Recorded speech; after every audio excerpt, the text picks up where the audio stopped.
Good morning students. ये आपका financial management का टॉपिक है and this is a subject of corporate finance and Indian financial system. So first we will discuss what is financial management.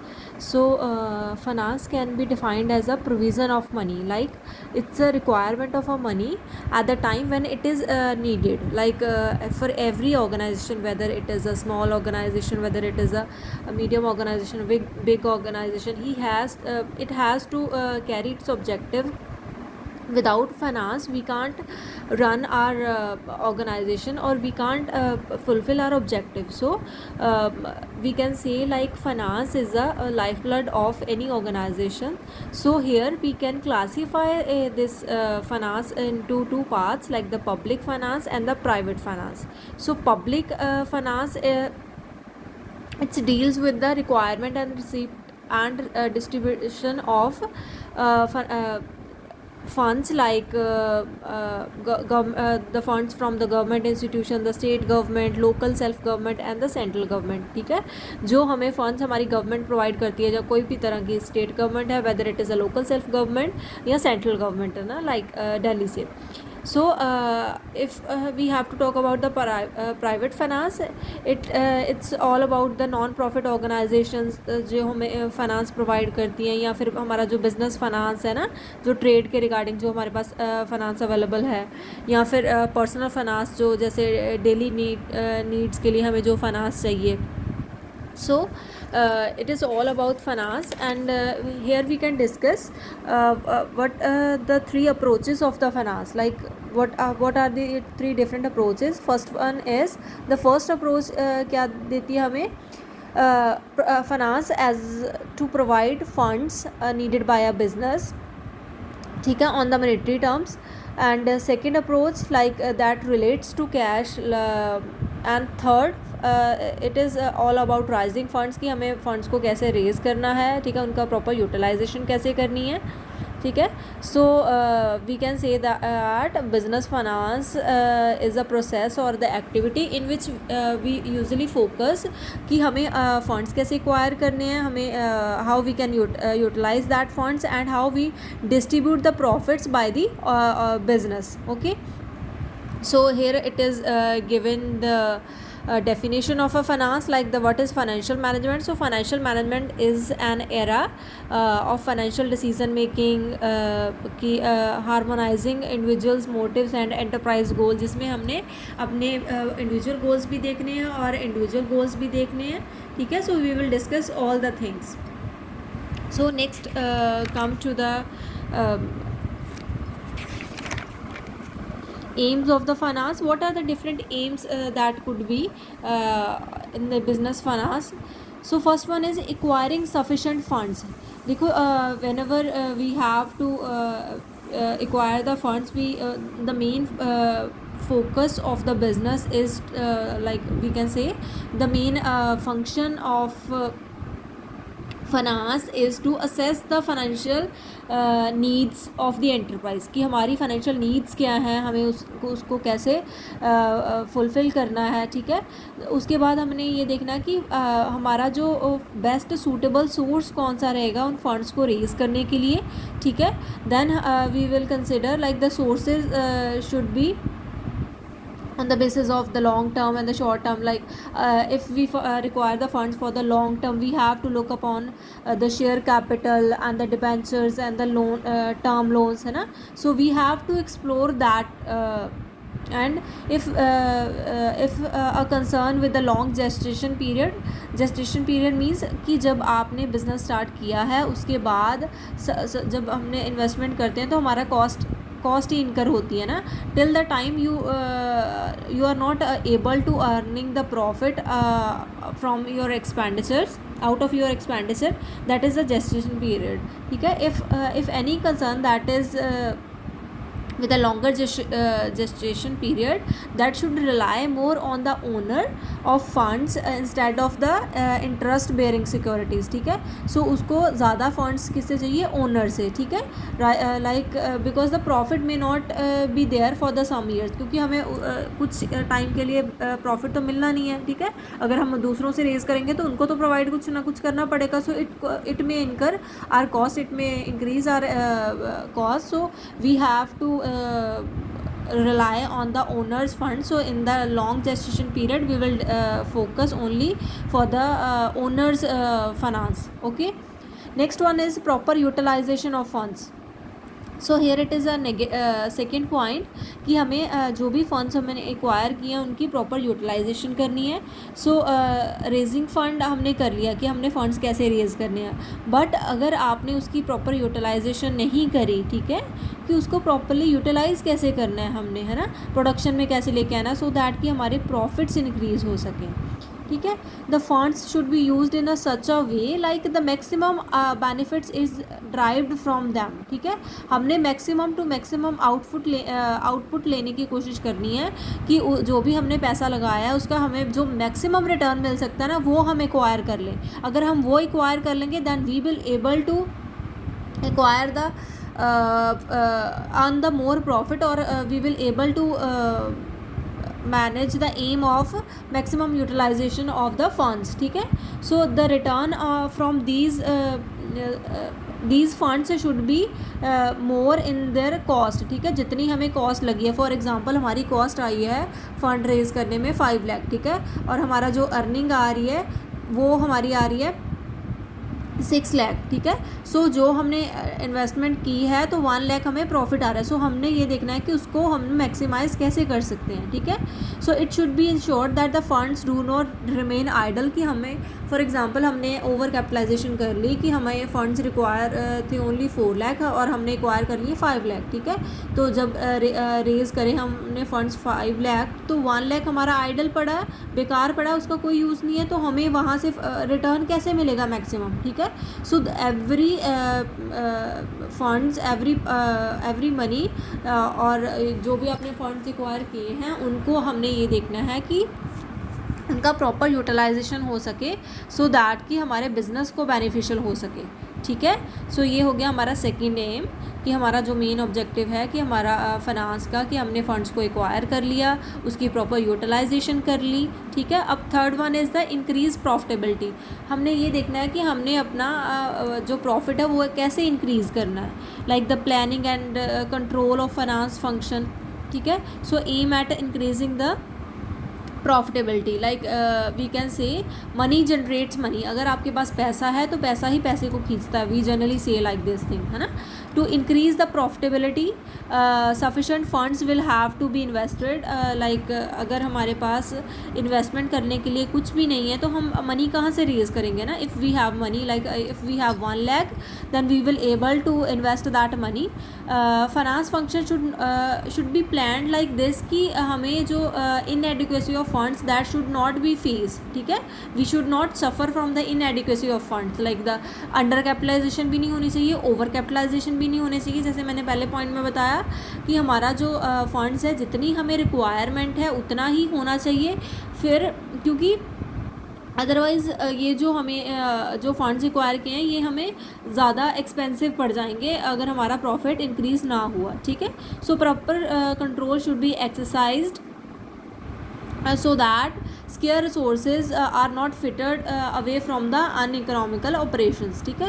So whenever we have to think like the cost of the acquiring funds that also influence the profitability. जितनी ज़्यादा cost पड़ रही है ना हमें, वो हमारी profitability को भी इन्फ्लुएंस करेगी. कैसे करेगी, लाइक अगर आपके फंड्स ज़्यादा हैं, ठीक है, फंड्स रेजिंग कॉस्ट जो है हमारी फंड्स की वो ज़्यादा है, then the profitability will be go down. अगर आपकी फ़ंड रेज़ करने की जो कॉस्ट है वो अप्रॉक्सीमेटली 10 लाख है, ठीक है, आपने 10 लाख आपका लग गया फंड्स को रेज़ करने में, ठीक है. सो वहीं दूसरी कंपनी ने, ठीक है, फंड्स एक्वायर करे, उसकी कॉस्ट लगी 8 लाख, ठीक है. सो आपको दोनों कंपनीज़ को सेम प्रॉफिट हो रहा है, ठीक है, लाइक 2 लाख और 2 लाख, पर आपकी जो कॉस्ट है वो ज़्यादा है, that means you are earning less than the company be, ठीक है। नेक्स्ट आता है आपका maximising firm's value. So next thing is कि हमारा जो फाइनेंस फंक्शन है ना, इसका मेन एम जो होना चाहिए कि हमने अपने फर्म की वैल्यू को कैसे मैक्सिमाइज़ करना है, ठीक है। सो दैट कि हमारी जो प्रॉफिटेबिलिटी है वो इंक्रीज़ हो सके, वो लिंक हो सके इस प्रॉफिटेबिलिटी के साथ। We can say like even though profitability influence a firm's value, but it is not at all कि आपकी प्रॉफिटेबिलिटी आपकी फ़र्म की वैल्यू को इन्फ्लुएंस करेगी, पर सारी की सारी नहीं इन्फ्लुएंस करेगी, ठीक है। प्रॉफिट के बिना भी हमारे चीज़ें हैं, like the type of sources use for raising funds, कि हम कौन से सोर्सेज ऐसे यूज़ कर रहे हैं फंड्स को रेज करने के लिए, और हमारी जो कॉस्ट ऑफ फंड्स है, the condition of money market, like the demand क्या है हमारे प्रोडक्ट्स की, ठीक है, are the some other consideration that we have taken into the consideration that will also influence our firm's market value. So here we can conclude like not only profitability but also other things that are required for maximizing the firm's value that are important, ठीक है। So we were discussing like the aims of the finance function, कि हमारे aims क्या होने चाहिए, हमें क्या करना है, फंड्स को एक्वायर सफिशेंट फंड्स एक्वायर करने हैं, उनका प्रॉपर यूटिलाइजेशन करना है, कोई भी फंड आइडल नहीं पड़ा होना चाहिए, ठीक है, जो भी है हमें प्रॉपरली उसको एक्वायर करना है, ठीक है। फिर उसके बाद हमारी जो प्रॉफिटेबिलिटी है उसको इंक्रीज़ करना है, कि हमारे जो फंड्स हैं वो वेस्ट नहीं होने चाहिए, हमारी इनएडिक्वेसी नहीं होनी चाहिए, means no over capitalisation, no under capitalisation, ये चीज़ का हमने प्रॉपर ध्यान रखना है, और प्रॉपर कंट्रोल एक्सरसाइज करना है हमने, कि हमारे जो स्केयर सोर्सेज हैं उनका वो बेकार ना जाएँ, बिकॉज वो हमें कॉस्टली पड़ सकते हैं, ठीक है। अगर वो कोई भी चीज़ हमारी ideal that is not in use that may influence our profitability, ठीक है। और हमें ये भी चीज़ का ध्यान रखना है कि हमारा जो कॉस्ट है वो कम से कम होनी चाहिए फंड्स को रेज़ करने की, रेदर देन, क्योंकि आपकी जो प्रॉफिटेबिलिटी है वो इन्फ्लुएंस करेगी और वो नीचे चले जाएगी, ठीक है, वो दैट में डिक्रीज़। सो लास्ट हमारा था कि मैक्सिमाइजिंग फर्म्स वैल्यू, कि हमें फर्म्स की वैल्यू को कैसे मैक्सिमाइज़ करना है, ये भी फाइनेंस फंक्शन है हमारा, कि जो हमारी फर्म की वैल्यू है that is concerned with the profitability, अगर आपकी प्रॉफिटेबिलिटी है तभी आपकी फर्म की वैल्यू है, बट वी कैन से कि सारी की सारी नहीं फर्म की value, but it is related with the demand of for products, like the money market conditions क्या हैं हमारी, ठीक है। सो हमें कितनी जल्दी पैसा अवेलेबल हो जाता है मनी मार्केट में, द कॉस्ट कितनी पड़ रही है हमारी। So these were the aims of finance function. Next we will discuss the scope और कंटेंट ऑफ फाइनेंस और फाइनेंशियल मैनेजमेंट, ठीक है। So what are the contents, like estimating financial requirement, ठीक है। So first one is the first task of the financial manager is to estimate whether they are required with the short term funds, they are needed long term funds, ठीक है।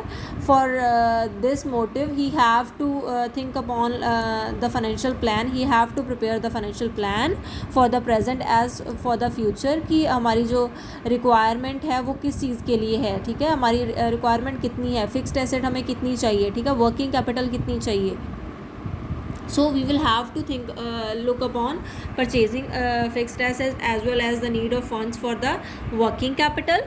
Then the estimation should be based on the sound financial principles, कि हमारी हमारे जो financial principles है ना उसी के basis पे हमारी जो estimation है वो उसके basis पे होनी चाहिए। ये नहीं हमने inadequacy नहीं करनी, ठीक है, हमारे excess funds नहीं raise करने, क्योंकि inadequacy of a funds will adversely effect the day to day working of the concern, ठीक है, कि अगर आपके कम है फंड्स तो भी आपकी ऑर्गेनाइजेशन को इफ़ेक्ट होगा नेगेटिवली, अगर आपके ज़्यादा फंड्स है तो भी आपके मैनेजमेंट को इफ़ेक्ट पड़ेगा, ठीक है, क्योंकि वो ज़्यादा एक्स्ट्रावेगेंट स्पेंडिंग करना शुरू कर देंगे, ठीक है, और मैनेजमेंट में भी indulge into the speculative activities, ठीक है। So next one is next हमारा स्कोप क्या है, डिसाइडिंग कैपिटल स्ट्रक्चर, ठीक है, हमने ये देखना है कि हमने कैपिटल स्ट्रक्चर कैसे डिसाइड करना है, ठीक है, कि हमारी काइंड्स क्या होनी चाहिए, हमारी सिक्योरिटीज़ कौन कौन सी होनी चाहिए, डिफरेंट सिक्योरिटीज़ उनका प्रपोर्शन कितना होना चाहिए, ठीक है। After deciding about the quantum of funds, कि हमें कितनी क्वांटिटी चाहिए है ना फंड्स की, ये हमें देखना है कि which type of security should be raised, कि कौन सी टाइप कौन सी होनी चाहिए, ठीक है। लाइक अगर मैं बात करूँ, हमें फिक्स्ड एसेट चाहिए, ठीक है, सो हमें क्या लॉन्ग टर्म डेट्स है ना, उसको अप्रोच करना चाहिए, क्योंकि लॉन्ग टर्म डेट्स हमारे जो हैं उनका रिटर्न हमें लंबे टाइम के लिए बेनिफिशियल रहेगा, क्योंकि हमने फिक्स एसेस करनी है, ठीक है। Purchase, even here the gestation period is longer than the share capital में बी मोर सूटेबल, ठीक है। मैंने जैसे पहले बताया कि हमारी अगर जेस्टेशन पीरियड लॉन्गर है, लंबा है, तो हमें सिर्फ ओनर की कैपिटल मीन्स शेयर कैपिटल पे ही रिलाई करना चाहिए, बिकॉज वहाँ पे अगर आप नहीं भी कुछ अर्न कर रहे हो दैट डजेंट मैटर, मगर अगर आप डिबेंचर्स ले रहे हो या कुछ और कर रहे हो इन्वेस्टमेंट, तो वहाँ पे आपको पे करना पड़ेगा in the term of interest and all, ठीक है। नेक्स्ट ये हमारा है कि हमें अगर ना तो ओवरड्राफ्ट होना चाहिए, ठीक है, entirely depending upon the overdraft, ठीक है, सो वो भी हमारी वर्किंग कैपिटल के लिए नहीं ईजी नहीं है, ठीक है, वो भी एक नेगेटिव इम्पैक्ट करता है, क्योंकि हमें फंड्स लॉन्ग टर्म के लिए भी चाहिए, वर्किंग कैपिटल के लिए भी चाहिए ना, वर्किंग कैपिटल भी चाहिए। तो वर्किंग कैपिटल मीन्स कि आपका डे टू डे कितने आपको फंड्स रिक्वायर हैं, ठीक है। सो अगर आप डे टू डे फंड्स के लिए ओवरड्राफ्ट पे या क्रैश क्रेडिट पे रिलाई करोगे, that may not be suitable, because आपको डिसीज़न लेना पड़ेगा ओवरड्राफ्ट पे, कैश क्रेडिट्स पे, ठीक है, for meeting the working capital needs may not be suitable, ठीक है। सो अगर आपकी कॉस्ट ऑफ फंड्स ज़्यादा है, then sources of for such finance may not be useful, like आपको डिसीज़न लेना पड़ेगा कि आपने कौन सी काइंड ऑफ सिक्योरिटीज़ चाहिए आपको, ठीक है, कैसे एम्प्लॉयड करना है, कौन सी टाइम के लिए चाहिए, ठीक है। फिर देन आपने देखना है कि हमने सोर्स कौन सा सिलेक्ट करना है, ठीक है, हमारा सोर्स कौन सा होना चाहिए, हमारी शेयर कैपिटल के थ्रू हम कर सकते हैं, डिबेंचर्स के थ्रू कर सकते हैं, ठीक है, फाइनेंशियल इंस्टीट्यूशंस हैं हमारे जो हमें प्रोवाइड कर सकते हैं पैसे, ठीक है, कमर्शियल बैंक्स हैं हमारे पास अवेलेबल, पब्लिक डिपॉजिट्स हैं, ठीक है। अगर तो हमें फाइनेंस चाहिए शॉर्ट टर्म के लिए, then we can approach the banks, the public deposit and the financial institution, that may be more appropriate than the other ones, ठीक है। On the contrary, if the long term funds are required, then we should approach share capital, debentures, because long term के लिए debenture and share capital they are more useful, because if the concern doesn't want to tie down the assets as security, then the public deposit may be the most suitable approach for this, ठीक है। Next one is selecting a pattern of investment. अब हमारा pattern कौन सा होना चाहिए, जो भी हमें फंड्स प्रोक्योर करने हैं, हमने ये देखना है कि selection of investment pattern is related to the use of funds, ठीक है। डिसीज़न हमें लेना पड़ेगा कि हमें कौन सी एक एसेट परचेज़ करनी है। पैटर्न ऑफ इन्वेस्टमेंट मीन्स कि एसेट कौन सी चाहिए, हमने सबसे पहले देखना है कि फिक्स्ड एसेट पे स्पेंड करना है, ठीक है, सो उसका क्या प्रपोर्शन होना चाहिए, ठीक है, जितना बच गया उसका वर्किंग कैपिटल करेंगे। सबसे पहले हमने ये नहीं कि वर्किंग कैपिटल पे ध्यान देना है, no, we have to look upon कि हमारा जो फिक्स्ड कैपिटल है वो कितनी है, ठीक है, उसके लिए हमें पैसे पहले फंड्स को करना होगा यूटिलाइज, फिर देन जितना पैसा बच गया वो हम वर्किंग कैपिटल के लिए रख सकते हैं। Even in the various categories of assets a decision में भी a decision about the type of funds और अदर एसेट में भी एसेंशियल, क्योंकि जब हमने प्लांट और मशीनरी या और कैटेगरीज़ को सिलेक्ट करना है,